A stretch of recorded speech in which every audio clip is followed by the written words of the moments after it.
हम गुजरात के एक भीड़ वाले इलाके में रहते थे, जहां पर हमें एक दूसरे की खबर होती है कि कौन कहां पर रहता है। हमारी गली में जितने भी लोग रहते थे, उन सब से हमारी खास जान पहचान थी।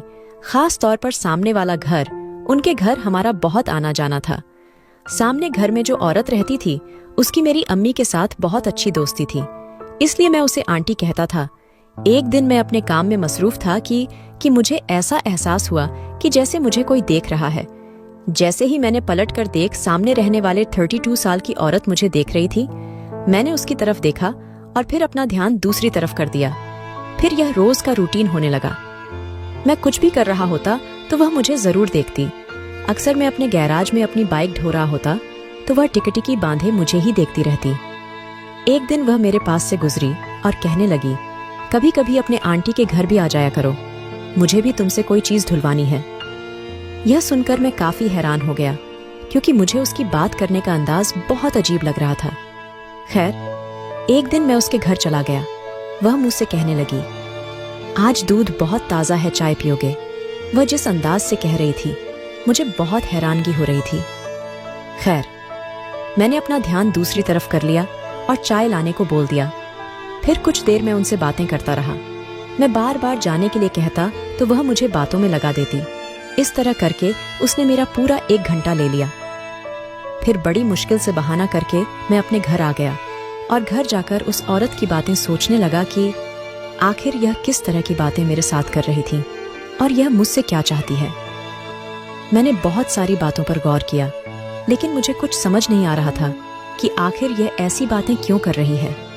मैं उसको आंटी कहता था और वह मेरे साथ किस तरह की बातें करती है, मेरे समझ में कुछ नहीं आया। खैर, मैंने ज्यादा ध्यान नहीं दिया और सारी बातों को इग्नोर कर दिया। एक दिन मैं गली से गुजर रहा था। सामने वाले आंटी ने मुझे अपने घर बुलाया। कहने लगी, मुझे तुमसे काम है। काम का सुनकर मैं उनके साथ चल पड़ा। जैसे ही मैं अंदर गया तो वह बड़े ओपन अंदाज में मुझसे बातें कर रही थी। मैंने काम का पूछा तो कहने लगी, अभी बता देती हूँ। फिर मैंने सोचा कि इस औरत का पति अक्सर घर नहीं होता है और यह औरत ज्यादातर घर में अकेली रहती है। उस दिन आंटी ने बड़ा चुस्त लिबास पहना हुआ था। कहने लगी, काम का अभी बताती हो, पहले तुम चाय पी लो। मैंने फिर इनकार कर दिया तो कहने लगी कि तो फिर तुम दूध ही पी लो, बहुत ताजा दूध है। मैं कुछ भी ना कह सका। वह मेरे लिए दूध लेने चली गई। फिर जब उन्होंने दूध का गिलास मुझे लाकर दिया तो मेरे हाथ पर हल्का सा हाथ फेर दिया। यह हरकत मुझे बहुत ही अलग सी लगी, लेकिन फिर मैंने इसे इग्नोर कर दिया। लेकिन आंटी का कोई और ही प्लान था, जिसे मैंने कभी ख्वाबों में भी नहीं सोचा था। फिर वह मुझसे कहने लगी, तुम आज सही वक्त पर मुझे गली में नजर आ गई। आज तुम्हारे अंकल घर पर नहीं है, मुझे तुम्हारी मदद चाहिए। मैंने कहा, आपको मुझसे क्या काम है? तो वह कहने लगी, घर में थोड़ा सा सामान पड़ा है जो मुझे गैलरी में रखवाना है। घर में अंकल नहीं है, इसलिए मैंने सोचा कि मैं तुम्हारी मदद लेती हूँ। गैलरी स्टोर रूम के अंदर बनी हुई है, क्या तुम कुछ सामान रखवा दोगे? पहले तो मुझे थोड़ी सी झिझक महसूस हुई, लेकिन फिर मैंने हेल्प करने की हामी भर ली। सामान के नाम पर 2 छोटे से कार्टन थे, जो कि इतने भारी भी नहीं थे और उसे कोई भी औरत रख सकती थी। मैंने आराम से कार्टन उठाए और ऊपर रख दिए और फिर मैं अपने घर चला आया। मुझे हैरानगी होने लगी कि 4 किलो वजन कोई भी औरत उठा सकती है। शायद आंटी ने मुझे जानबूझकर घर बुलाया था। ऐसे ही करके अक्सर वह मुझे अपने घर बुला लिया करती थी, लेकिन बहाने बहाने मुझे घर पर बुलाने का मकसद मुझे समझ नहीं आ रहा था। मुझे फिलहाल उसके अंदर कोई दिलचस्पी नहीं थी। मेरी और उसकी उम्र में काफी फर्क था, लेकिन उसको मेरे अंदर ना जाने क्या दिलचस्पी थी, जो हर तरफ मुझे ही देखती रहती थी और बहाने बहाने से मुझे अपने घर बुलाती थी। एक दिन मैं काम से घर आया तो घर का दरवाजा बंद था। मामू के यहाँ कोई इमरजेंसी आ गई थी, इसलिए सारे घर वाले उधर चले और घर की चाबियां सामने वाली आंटी को दे गए। मैंने जैसे ही घर का दरवाजा खटखटाया तो सामने वाली आंटी फौरन अपने घर से बाहर आई और कहने लगी, कुछ वक्त के लिए इधर हमारे घर आ जाओ, तुम्हारी माँ चाबियां मुझे दे गई है।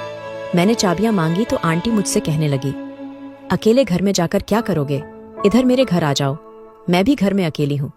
जब वह आ जाए तो फिर वापस अपने घर चले जाना। आंटी ने मुझसे 2-3 बार इसरार किया तो मैंने उसकी बात मान ली और मैं उसके घर में दाखिल हुआ। अंदर आते ही उसने मेरे सामने पानी का गिलास रख दिया। फिर मुझसे कहने लगी कि आज तुम मुझे बहुत थके थके लग रहे हो। उसने मेरा बैग पकड़कर फौरन साइड पर रख दिया। आंटी मुझे ऐसे अनायत का एहसास दे रही थी जैसे मैं उसका कोई बहुत ही खास लगता हूं। ऐसे काम तो औरत अपने पति के आने पर करती है, लेकिन वह न जाने क्यों मुझे इतनी अहमियत दे रही थी। फिर कुछ वक्त के बाद उसने मेरे सामने खाना रख दिया। मैंने घड़ी पर वक्त देखा तो 10 बज चुके थे। मैंने खाना लेकर खा लिया। मुझे आंटी का यह अंदाज बहुत पसंद आने लगा। इससे पहले मुझे नहीं पता था कि पड़ोसी इतने अच्छे होते हैं। खाना खाते वक्त आंटी मेरे सामने बैठ गई। खाना खाते वक्त मेरा ध्यान बार बार उसकी तरफ जा रहा था और वह भी मुझे ही देख रही थी। फिर आंटी मुझसे कहने लगी कि अभी तक तुम्हारे घर वाले नहीं आए, इसलिए आज की रात तुम यहीं पर मेरे पास रुक जाओ। तुम्हें किसी चीज की कमी नहीं होगी। मैं तुम्हारा पूरा ख्याल रखूंगी। आंटी का एक एक लफ्ज मेरे लिए किस जादू से काम नहीं था। वो जिस तरह से मेरा ख्याल रख रही थी, मेरी यह ख्वाहिश होने लगी कि काश मेरी बीवी भी ऐसी ही हो। उस वक्त जब मैं यह सब कुछ सोच रहा था, आंटी मेरे पास आई और अपना हाथ मेरे सर में फेरने लगी। कहने लगी, आज तुम बहुत लेट आए हो और तुम्हें बहुत थकन हो गई होगी। मैं तुम्हारे सर में मसाज कर देती हूँ। आंटी के हाथ का स्पर्श मुझे बहुत अच्छा लगने लगा। मेरे जहन में कई तरह की बातें चलने लगीं। मेरे घर वाला का कोई अता पता नहीं था। उन्हें शायद आज घर नहीं आना था और आंटी भी आज घर पर अकेली थी। पहले तो मुझे यह सही नहीं लग रहा था। मैंने सोचा कि मुझे इस चीज का कोई गलत फायदा नहीं उठाना चाहिए। मुझे अपने घर चले जाना चाहिए। लेकिन फिर मुझे ख्याल आया कि हमारा घर तो सामने ही है। आज की रात यहीं पर रुक जाता हूँ। सुबह जल्दी अपने घर चला जाऊंगा। आंटी मेरे सर में अपनी उंगलियां चलाने लगी। मैं उसे आंटी की मदद समझ रहा था, लेकिन वह मेरे साथ रात को कुछ और ही करने वाली थी, जो मेरी जिंदगी का पहला तजुर्बा हो सकता था। फिर मेरी आंखों में नींद आ गई। आंटी ने मुझे अपने बेडरूम में सोने के लिए कहा। जिस तरह मुझे नींद आई थी, मैंने कोई दूसरा सवाल नहीं किया और फिर फौरन उनके बेडरूम में जाकर सो गया। सुबह जब मेरी आंख खुली तो मेरे पैरों तले से जमीन निकल गई। आंटी भी उसी कमरे में मेरे साथ सो रही थी। आंटी को अपने साथ इस तरह से सोते हुए देखकर मैं दूर हो गया। आंटी ने नाइटी पहन रखी थी और इस हालत में आकर सो गई थी। मुझे गहरी नींद की वजह से पता ही नहीं चला कि वह मेरे पास आकर सो गई है। जैसे ही मैं उठा, आंटी भी उठ गई। तब मैंने उनसे कहा, यह क्या हरकत है? आप मेरे पास क्यों सोई हैं? तब आंटी कहने लगी, मैं बाहर सोफे में सो रही थी, लेकिन मुझे वहां पर बहुत सर्दी लग रही थी, इसलिए मैं यहाँ बेडरूम में आकर सो गई। मैंने एक और चीज नोट की, मेरे जिस्म पर कमीज भी नहीं थी। मैंने फौरन से अपनी कमीज पहनी और जल्दी से अपने घर चला गया। मैंने घर का दरवाजा खोला और फौरन अपने घर के अंदर चला गया। कुछ ही देर बाद घर वाले भी आ गए। मैंने उनसे पूछा कि आप कहाँ पर रह गए थे। फिर वह मुझे बताने लगे कि बात ही ऐसी थी, इसलिए हमें वहां पर रुकना पड़ा। फिर उन्होंने मुझसे आंटी के बारे में पूछा कि क्या तुमने उनसे चाबी ले ली। मैंने बहाना किया और उन्हें यह भी नहीं बताया कि मैं रात उनके घर रुका हुआ था। फिर मैं सोचने लगा कि मैं कैसे इतना बेखबर होकर आंटी के घर सो गया था। मुझे आंटी का कमरे में आने का पता भी नहीं चला। ये सब मेरे साथ क्या हुआ? मेरे जहन में बहुत सारे सवाल थे। आंटी ने मुझे जो खाना खिलाया था, उसके बाद फौरन मुझे नींद आ गई थी। शायद उसने नींद में मेरे साथ कुछ गलत किया है, लेकिन मुझे कुछ भी महसूस नहीं हुआ क्योंकि मैं पुरसुकून सोया हुआ था। एक दफा फिर से मुझे सारे लम्हा याद आने लगे। खैर, पिछली रात जो गुजरी थी और जिस तरह का माहौल था, उसने मुझे आंटी के बहुत करीब कर दिया था, लेकिन वह शादीशुदा थी, इसलिए मैंने अपने जज्बात पर कंट्रोल रखा और खुद को आकर्षित होने से बचाया। लेकिन जो कुछ वह आंटी हरकतें कर रही थी, उससे साफ जाहिर था कि वह सब कुछ चाहती है। अगले दिन जब मैं काम पर गया तो सारा दिन आंटी की बातें मेरे दिमाग में घूमती रहीं। मेरे दिल में एक कशिश ने जन्म लिया। मेरा दिल किया कि मैं आंटी से बात करूं। एक दिन मैं गली से गुजर रहा था तो देखा कि आंटी का घर का दरवाजा बंद था। मैं जब भी गली से गुजरा था तो अक्सर आंटी मुझे ही देख रही होती थी, लेकिन आज वह वहां पर मौजूद नहीं थी। मैंने इधर उधर देखा, लेकिन वह कहीं नजर नहीं आई। फिर मैं उसके घर के दरवाजे के पास पहुंचा। मुझे उसको देखने की बेचैनी हो रही थी। जब मैं उसके घर के पास पहुंचा तो अंदर से मुझे कुछ लोगों की आवाजें आ रही थीं। मुझे लगा उसके घर में कोई मेहमान होंगे, इसलिए मैं वापस आ गया और अपने घर में दाखिल हुआ। आंटी को देखने के लिए मेरी आंखें बेचैन थीं। क्योंकि जो ख्वाहिश मेरे दिल में जन्म ले रही थी, मुझे उनको पूरा करने की बेचैनी हो रही थी, और यकीनन आंटी भी उन सब के लिए तैयार थी। इसीलिए बस जरूरत थी सिर्फ एक मुलाकात की, जिसमें सब कुछ हासिल हो जाना था। उस दिन शाम तक मैं उसका इंतजार कर रहा था, लेकिन वह घर से बाहर नहीं निकली। मैं घर में दाखिल होने लगा तो मुझे मेरे भाई ने देख लिया। मेरा भाई भी गली से आ रहा था। उसे देखकर मुझे कुछ हैरानी हुई। मैंने उससे पूछा कि तुम यहाँ पर क्या कर रहे हो? तुम आज कॉलेज क्यों नहीं गए? फिर मेरे भाई ने कहा कि भाई, मैं आपको सब कुछ बताऊंगा, पहले घर चले, मुझे बहुत भूख लगी है। हम दोनों अंदर दाखिल हुए। रात का वक्त हो रहा था। हम दोनों ने खाना खाया। वह बहुत थका हुआ लग रहा था। फिर यूं ही पूरा दिन गुजर गया। रात का वक्त हुआ, हम दोनों ने खाना खाया और मेरा भाई सो गया। उस रात मुझे नींद नहीं आ रही थी। अचानक मेरा भाई उठकर अपनी जगह से कहीं पर जाने लगा। मैंने उसे आवाज दी, लेकिन उसने मेरी तरफ नहीं देखा। मुझे समझ में आ गया कि वह नींद में चल रहा है। मैंने उसे पकड़कर वापस अपनी जगह पर सुला दिया। अगले दिन मैंने ठान लिया कि कुछ भी हो जाए, मैं आंटी से जरूर मिलूंगा, क्योंकि उसे मिले बगैर मुझे सुकून नहीं मिलेगा। एक दिन मैं घर से बाहर निकाला तो आंटी अचानक वहां आ गई। आंटी ने बहुत खूबसूरत ड्रेस पहना हुआ था। जिस तरह वह आज लग रही थी, मुझे बहुत पसंद आ रही थी। अभी मैं कोई बात करने ही लगा था कि वह मुझसे कहने लगी, मुझे तुम्हारी थोड़ी सी मदद चाहिए, क्या तुम मेरे साथ चलोगे? आंटी को किस तरह की मदद चाहिए थी, यह तो मुझे साफ समझ आ रहा था। इसलिए मैंने बगैर सोचे समझे उसे हाँ कह दिया। आंटी ने कहा कि मुझे तुम्हारे साथ थोड़ी देर के लिए बाहर जाना है। मैंने कहा ठीक है। फिर वह मुझसे कहने लगी कि मैं तैयार होकर आती हूँ। कुछ देर बाद आंटी तैयार होकर आ गई तो उसे देखकर मेरे होश उड़ गए। वह बेहद खूबसूरत लग रही थी। आंटी मेरे पीछे बाइक पर बैठी और हम निकल पड़े। कुछ देर के बाद मैं उसकी बताई हुई जगह पर पहुंच गया। मैंने आंटी से पूछा कि तुम मुझे यहाँ कहाँ ले आई हो? वह मुझसे कहने लगी कि मेरी यहाँ पर कुछ जमीन है, और फिर वह मुझसे कहने लगी कि यहाँ मेरी एक दोस्त का फ्लैट है। मैं फ्लैट वाली बात सुनकर समझ गया, यानी आज जो मेरे दिल में था वह पूरा होने वाला था। इसी सोच में मैं उसके पीछे चल पड़ा। गली के एक कोने में फ्लैट था। वह फ्लैट के अंदर दाखिल हुई और मैं भी अंदर गया। वहां अंदर कुछ कमरे थे। आंटी ने कमरे का दरवाजा खोला, जिसके अंदर सिर्फ एक बिस्तर पड़ा हुआ था। आंटी बिस्तर पर जाकर बैठ गई।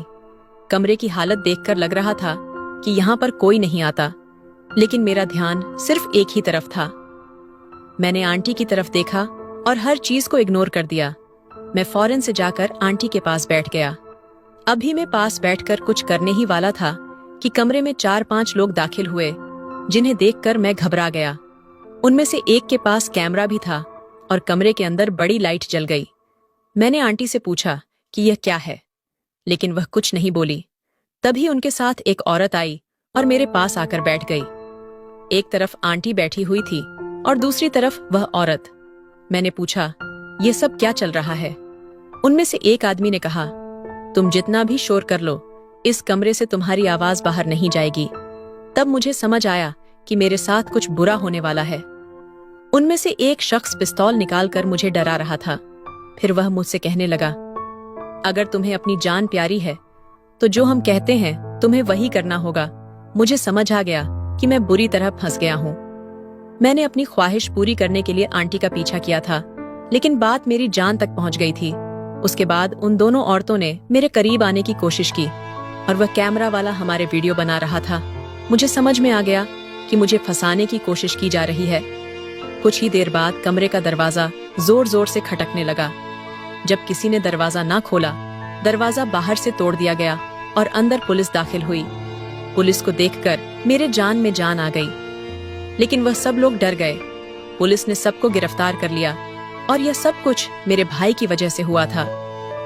मैं जब घर से बाहर निकला था तो मेरे भाई ने मुझ पर नजर रखी हुई थी। फिर वह मुझसे कहने लगा कि वह काफी दिनों से मुझ पर नजर रख रहा था।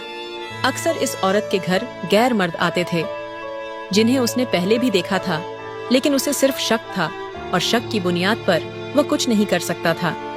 इसलिए जिस दिन मैं आंटी के साथ बाहर जा रहा था तो उसने मेरा पीछा किया, तो सारा रास्ता मेरा पीछा करता रहा। और जब हम दोनों के बाद 4 आदमी और एक औरत अंदर दाखिल हुई तो उसने फौरन पुलिस को कॉल कर दी, क्योंकि उसे पता चल गया था कि कुछ गलत होने वाला है। यह आंटी कोई गलत औरत है और आंटी का पति भी गलत आदमी था। वह आंटी से यह सब कुछ करवाता था। सारा दिन वह घर से बाहर रहता और इसी तरह के कामों में व्यस्त रहता था, लेकिन हमें आज तक पता ही नहीं चला कि सामने के घर में क्या हो रहा है। खैर, इन्वेस्टिगेशन के बाद आंटी को 10 साल की सजा हुई। मुझसे पहले वह और भी बहुत सारे लड़कों को फंसा चुकी थी, लेकिन वह हमारे मोहल्ले के नहीं थे। ये न्यूज़ पहली दफा डाली जा रही थी, जो कि फौरन पड़ी। और यहाँ पर न्यूज़ डालने की वजह ये थी कि उन्होंने ये घर सेल कर दिया था और वह यहाँ से जाने वाले थे, और इसलिए जाने से पहले वह ये काम करके जाना चाहते थे, यानी कि मुझे भी लूटना चाहते थे। मेरी वीडियो बनाकर वह मुझे ब्लैकमेल करना चाहते थे और मुझसे बहुत सारा पैसा लूटना चाहते थे, लेकिन मैं अपने भाई की समझदारी की वजह से बच गया। आप सब लोगों से एक गुजारिश है कि ऐसे किसी भी औरत के झांसे में ना आए। अगर कोई औरत आपको घर में बुलाए तो किसी सूरत उसके घर में दाखिल ना हो। हर औरत बुरी भी नहीं होती, लेकिन फिर भी अकेले में किसी भी घर में दाखिल ना हो। आपके साथ कुछ भी हो सकता है। तो दोस्तों, यह थी आज की कहानी। इस कहानी के बारे में आपकी क्या राय थी, ये कमेंट बॉक्स में जरूर बताइए। अगर आपको कहानी पसंद आई हो तो वीडियो को लाइक करें और